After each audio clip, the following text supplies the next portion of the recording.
Hey guys, in this quick video I'm going to compare the Google AI Developer Kit with the CrewAI and with the AutoGen.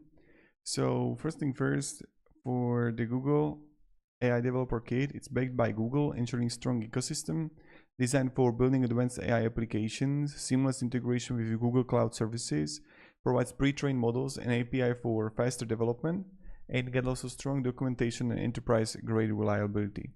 Now the cons is that it can be complex for beginners without the prior AI ML experience, heavy reliance on Google Cloud, costs can increase quickly for large-scale use, and less flexibility if you want fully open source customization.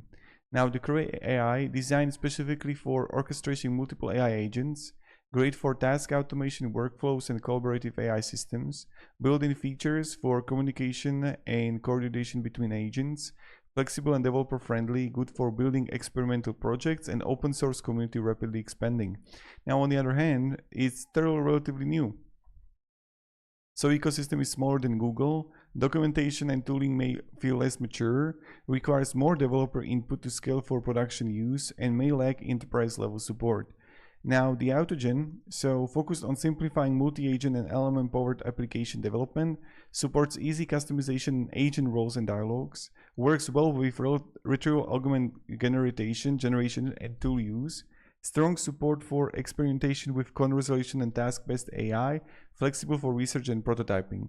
Now it's less productive, already compared to Google ADK.